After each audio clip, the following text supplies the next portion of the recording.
Hello, welcome to Ken studies. CAPF AC previous year science में आज हम part 2 solve करेंगे। यानी कि आज हम साइंस का जो 2019 में क्वेश्चंस पूछे गए हैं उसको हम देखेंगे। तो इसमें टोटल आपके 29 क्वेश्चंस हैं।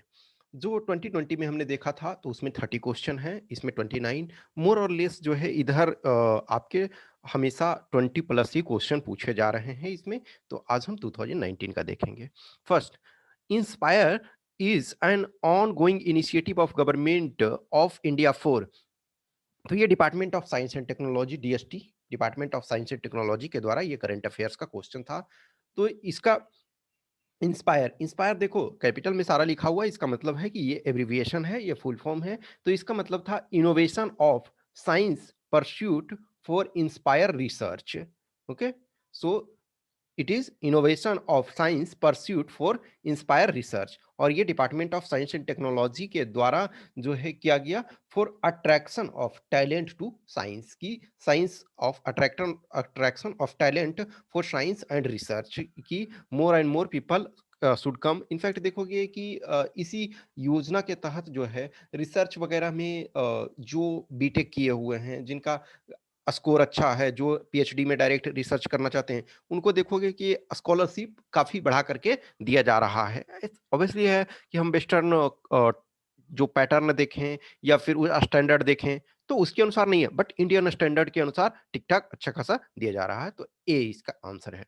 नेक्स्ट है, which one of the following statement is correct. देखो ये बैक्टीरिया और वायरस जो है ये आपका काफी इस समय चर्चा में चल रहा है। एक वायरस जो भी है आप पूरे दुनिया को परेशान किए हुए हैं। हम इंडिया में ऑब्वियसली इससे बहुत ज्यादा सफर कर रहे हैं। तो bacteria contain cytoplasm but virus do not. Yes, ये सही स्टेटमेंट है। Next, bacteria contain mitochondria but virus do not. ये इसमें न तो बैक्टीरिया में माइटोकॉन्ड्रिया होता है न वायरस में, तो ये गलत हो गया। नेक्स्ट, वायरस कंटेन माइटोकॉन्ड्रिया, तो ये ऑलरेडी हमने देखा कि ये गलत ही हो गया है, क्योंकि न तो वायरस कंटेन करते हैं और ना bacteria. Next, virus have a cell membrane but bacteria do not. In fact ये उल्टा है, ठीक है। तो ये बैक्टीरिया के पास होता है लेकिन आपका जो वायरस है उसके पास नहीं होता है। तो ये ए इसका स्टेटमेंट ए सही है। नेक्स्ट है, when which one of the following will happen if the medium surrounding the cell has a higher concentration than the cell। यानी कि जो सराउंडिंग मीडियम है उसका कंसंट्रेशन यदि हाई है, इसको हम ऐसे समझते हैं कि ये आपका सेल है और ये जो बाहर है, तो बाहर ये सेल के बाहर जो है कंसंट्रेशन हाई है। तो कंसंट्रेशन जब हाई है तो ऑस्मोसिस प्रो और ये सेल मेम्ब्रेन आपका झिल्लीदार परत जो है ये इसके बाहर, तो क्या होगा कि जो ऑस्मोसिस प्रोसेस के कारण जो है बाहर का कंसंट्रेशन यदि ज्यादा है तो सेल जो होगा सेल विल गेन वाटर, तो ए हो जाएगा। और यदि बाहर का कम होगा तो सेल विल लूज वाटर। और यदि दोनों बराबर होगा तो कोई एक्शन नहीं लिया जाएगा। और इसको जो है हाइपोटोनिक सॉल्यूशन कहते हैं। ये जो सॉल्यूशन होता है, जो हाइपोटोनिक सॉल्यूशन, ठीक है। तो हाइपोटोनिक सॉल्यूशन होता है जो सॉल्यूशन एक तरह से इधर से उधर उस ये उससे वाटर जाता है, वो जो हाइपोटोनिक सॉल्यूशन है उसका वाटर जो है वो जाएगा और जो है सेल फूल जाएगा। तो ये इसका ए है, ठीक है।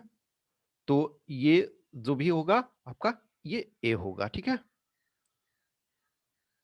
नेक्स्ट है, rough endoplasmic reticulum RER looks rough under the microscope because of the attachment of which of the following cell organelles to its surface। तो कह रहा है कि rough endoplasmic reticulum RER looks rough under the microscope because of the attachment of which one of the following cell organelles to its surface। तो ये देखो direct आपका NCERT का ये दिया हुआ है, तो इसमें आपका जो होगा राइबोसोम्स होगा। देखो कुछ क्वेश्चंस ऐसे हैं, ठीक है।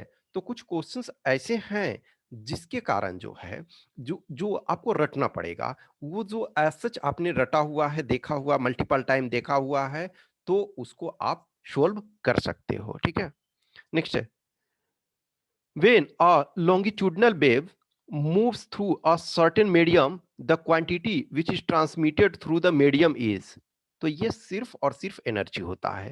देखो एक लॉन्गिट्यूडनल वेव होता है, तो जो लॉन्गिट्यूडनल जैसे साउंड वेव हम ये कहते हैं, तो वो लॉन्गिट्यूडनल वेव होता है। तो उसमें जो क्या होता है कि एनर्जी सिर्फ आपका ट्रांसमिट होता है, मटेरियल ट्रांसमिट नहीं होता है। तो ये आपका जो है एनर्जी आपका ये ट्रांसमिट होगा, ठीक है, एनर्जी ओनली। नेक्स्ट है the number of neutrons inside the nucleus of the element uranium 235 is. तो जो नंबर ऑफ न्यूट्रॉन्स है inside the nucleus of the element uranium, तो यूरेनियम जो आपका है 235, उस पे क्या है कि देखो 92 यूरेनियम 235 होता है। तो 92 क्या है, नंबर ऑफ आपके प्रोटॉन्स हैं।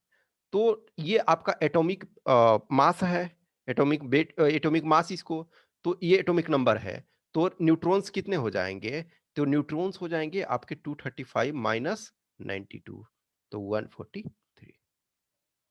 तो सी इसका आंसर हो गया। नेक्स्ट है a snowboard pulled up by a tow rope travels at the rate of 5 meter per second up a mountain. If 3000 watt of power is used, what force was applied to? तो देखो P power equal to होता है F force into V velocity आपका, ठीक है। तो ये आपका क्या होगा पावर, तो पावर कितना है 3000 दिया हुआ है, F निकालना है, और V जो आपका है V कितना है, तो V आपका ये 5 है। तो F इक्वल टू 3000 और डिवाइडेड बाई ये आपका 5 600 न्यूटन। तो सी इसका आंसर हो जाएगा। नेक्स्ट है which one of the following is not true for an electromagnetic wave. देखो इलेक्ट्रोमैग्नेटिक वेव जो होते हैं वो ट्रांसवर्स होते हैं, तो ये लॉन्गिट्यूडनल जो है ये मैकेनिकल वेव होते हैं, ठीक है। लॉन्गिट्यूडनल जो होते हैं मैकेनिकल वेव होते हैं, तो इलेक्ट्रोमैग्नेटिक वेव जो होते हैं वो क्या होते हैं, ट्रांसवर्स होते हैं। अब देखो ये क्वेश्चन का यदि इफ ऑप्शन देखोगे तो ये नेक्स्ट एक क्वेश्चन आपको मिलेगा जिसमें इसका कंसेप्ट आप देखोगे electromagnetic waves can be polarised and reflected. तो ये कंसेप्ट जो है एक तरह से इनडायरेक्ट रूप में इसको यूज करके आप वो एक और क्वेश्चन है उसको बना सकते हो। तो इसमें क्या हो गया, सी आपका आंसर हो गया, सी गलत है। नेक्स्ट है which one of the following is not an electromagnetic wave. तो इलेक्ट्रोमैग्नेटिक वेव कौन नहीं है, sound wave. Sound wave already हम बता चुके हैं कि साउंड वेव जो है आपका मैकेनिकल वेव है, तो ये आपका इलेक्ट्रोमैग्नेटिक वेव नहीं है, तो सी इसका आंसर हो जाएगा। नेक्स्ट है brilliance of diamond is due to, ये इतनी बार आपने देखा होगा, total internal reflection of light.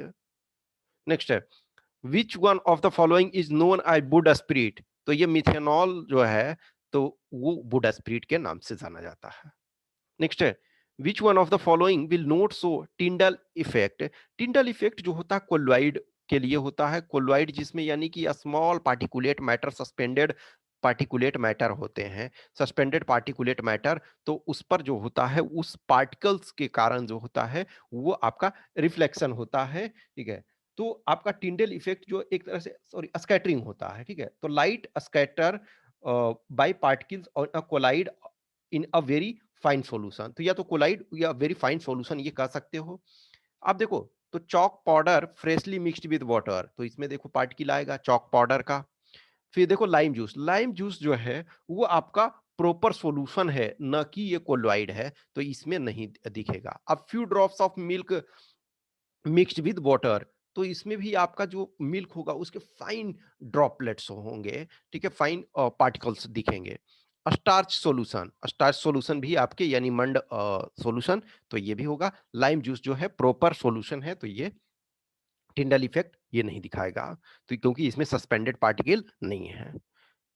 Next आपका है which of the following are the most favourable conditions for liquefying a gas. तो देखो आप एलपीजी सिलेंडर देखते हो, एलपीजी सिलेंडर में क्या होता है कि आपका जो गैस होता है वो लिक्विफाई रहता है, तो टेम्परेचर देखोगे उसका लो रहता है, तो हाई प्रेशर और लो टेम्परेचर, तो डी इसका आंसर हो जाएगा।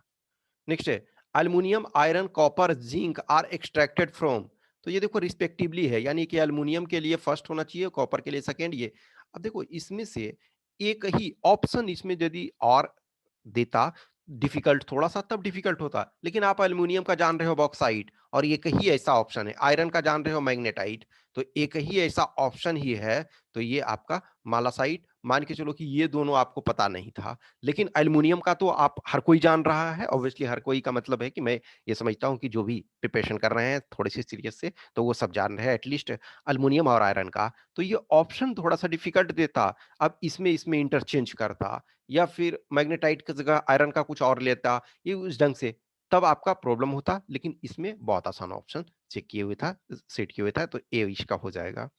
नेक्स्ट आपका है, which one of the following does not contain COOH group. तो ये इसका आपको डायरेक्ट ध्यान रखना पड़ेगा कि किसमें किसमें होता है। तो सिट्रिक एसिड में होता है, लैक्टिक एसिड में होता है, टार्टरिक एसिड में होता है, एस्कॉर्बिक एसिड में नहीं होता है। आप उसका स्ट्रक्चर देखोगे एस्कॉर्बिक एसिड का, तो उसमें नहीं पाया जाता है। एस्कॉर्बिक एसिड का होता है C6H8 और O6। तो ये जब कार्बन का ग्रुप बनेगा तो उसमें COOH नहीं पाया जाता है, तो इसका आंसर डी हो जाएगा। नेक्स्ट है, the soda acid fire extinguisher contains. तो सोडा एसिड फायर एक्सटिंग्विशर में क्या रहता है, तो आपका ये रहता है ये सल्फ्यूरिक एसिड, ठीक है, H2SO4 and solution of sodium hydrogen carbonate. तो ये आपका रहता है सोडा एसिड फायर एक्सटिंग्विशर में। नेक्स्ट है, the increase in length of stems and roots in plant is due to. तो ये किसके कारण होता है, ये आपका जो होता है वो एपिकल मेरिस्टेम यानी शीर्षस्थ विभज्योतक के कारण होता है। अब ये सब क्या है ना कि ये आपको रटना पड़ेगा, खास करके देखो जो कंसेप्ट लगाना है वो बहुत सारे फिजिक्स में आप लगाओगे, केमिस्ट्री में लगाओगे, बायोलॉजी में भी लगाओगे, लेकिन मेजोरिटी जो बायोलॉजी में होते हैं वो बहुत सारी चीजें रटने का होता है। इनफैक्ट आप में से जिन लोगों ने मेडिकल का कभी तैयारी किया होगा या बायोलॉजी का भी पढ़ा होगा, या फिर आपके जो फ्रेंड्स होंगे फैमिली मेंबर्स में से कोई भी मेडिकल की पढ़ाई किए होंगे, उनको बहुत ज्यादा बायोलॉजी में जो होता है कि रटना पड़ता है। तो ये उसमें से एक तरह से क्रैमिंग आपको करना पड़ेगा, तो सी इसका। नेक्स्ट है, in plant cells the turgidity and rigidity is provided by. तो ये भी है आपका है वाइकुलस है, फुल ऑफ सेल सैप यानी कि कोशिका रस से भरी धानी। तो ये डायरेक्ट आपका ये भी है। नेक्स्ट है, पॉलेंस आर प्रोड्यूस्ड इन। तो पॉलेंस कहाँ प्रोड्यूस होता है, पराग, तो ये एंथर में प्रोड्यूस होता है, ये भी डायरेक्ट आपका एनसीईआरटी से ही है। नेक्स्ट है, which one of the following is not a luminous object. तो देखो सन है, सन के पास अपना प्रकाश है। Electric lamp, yes electric lamp भी उसमें एनर्जी जा रहा है, वो ले। कैंडल, कैंडल भी अपने एनर्जी से जल रहा है। लेकिन मून जो है, मून क्या है, सन से एनर्जी, सन से एक तरह से ये अपने आप में ये ल्यूमिनस नहीं है, इस पर रिफ्लेक्शन के कारण, रिफ्लेक्शन के कारण ये प्रकाश आता है। ये देखो कैंडल जल रहा है तो अपना ये केमिकल एनर्जी, इसमें इलेक्ट्रिकल एनर्जी, और ये आपका जो है न्यूक्लियर फ्यूजन होता है, ठीक है, फ्यूजन होता है। लेकिन मून जो है वो उसके पास अपना प्रकाश नहीं है, वो रिफ्लेक्शन के कारण जो होता है वो आपका चमकता है। तो डी इसका आंसर हो जाएगा, सिंपलेस्ट था। नेक्स्ट है, when a beam of white light is allowed to fall on a prism the maximum deviation is. तो देखो यदि ये प्रिज्म है, ये आपका व्हाइट लाइट जाता है, तो ये देखो इस ढंग से आपका 7 में ये ऑब्वियसली इसी में रहेगा, ठीक है ना, ये इसमें 7 में रहेगा। तो ये वाला में आपका देखोगे कि कह रहा है कि व्हाइट लाइट यदि होता है तो उसमें मैक्सिमम डेविएशन किसका, जैसे ये जा रहा है, देखो ये कुछ इधर जाएगा तो ये रोग वेव में आ जाएगा, तो यानी कि विबजियोर नीचे से ये, यानी कि वायलेट जो है वो उसका इसमें से सबसे अधिक जो होगा डेविएशन होगा वो वायलेट का होगा, तो ये बी इसका हो जाएगा। नेक्स्ट है, which one of the following phenomena can not be exhibited by sound waves. तो देखो साउंड वेव्स, हमने ये पोलराइजेशन, पोलराइजेशन वाला एक ऑप्शन में मैंने बताया था ना कि उसका यूज होगा, तो पोलराइजेशन जो है वो इलेक्ट्रोमैग्नेटिक वेव के द्वारा एग्जिबिट किया जाता है, तो डी इसका आंसर हो जाएगा। नेक्स्ट है, the principle involved in a paper chromatography. तो पेपर क्रोमेटोग्राफी में पार्टीशन होता है। नेक्स्ट है, which of the following organisms belong to Coelenterata, तो सेलिन्ट्रेटा जो है वो यानी कि सिंडारिया, ठीक है। तो ये सिंडारिया जो है अ, ये जो है ये आपका किसमें एग्जिबिट किया जाता है? ये आपका जो हो जाता है ये hydra and C anemone, hydra and C anemone, ठीक है।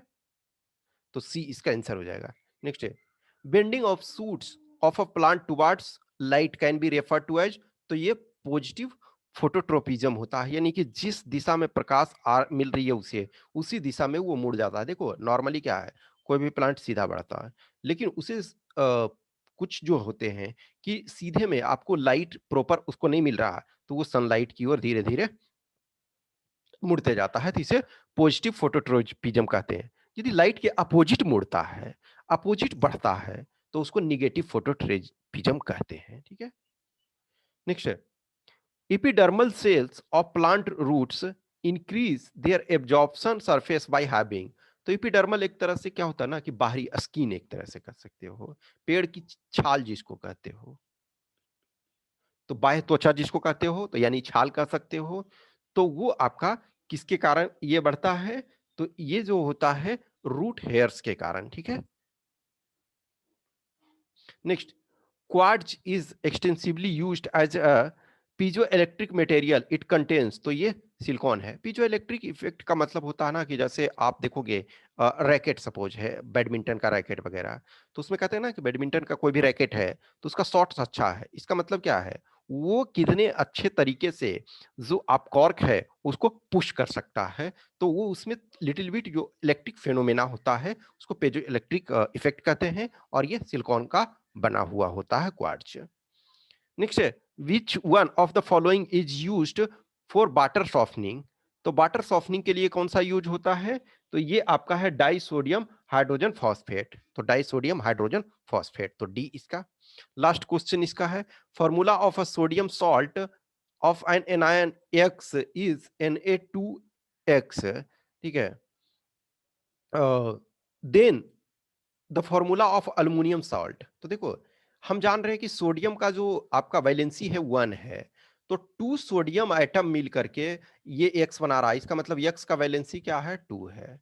तो जब एक्स का वैलेंसी 2 है और एल्युमिनियम का हम जान रहे हैं 3 है, तो देखो अब इसमें हम करते हैं, तो एल्युमिनियम 3 और ये 2, तो 3 और 2 बैलेंस नहीं होगा। इसमें देखो एल्युमिनियम का 3 है और इसका 2 है, तो ये 6 हो जाएगा, एल्युमिनियम का 3 रहेगा इसमें 6 हो जाएगा, तो ये भी बैलेंस नहीं। एल्युमिनियम का 3 है तो 3 इंटू 2 6, और ये इसका एक्स का हमने 2 निकाला, तो 2 इंटू तो 6 हो जाएगा। इसमें देखो एल्युमिनियम का 3 और ये 2, तो ये 3 और 4 ये भी बैलेंस नहीं होगा, तो आपका सी ही बैलेंस हो जाएगा। तो ये आज आपका ये 29th ही इसमें से क्वेश्चन था।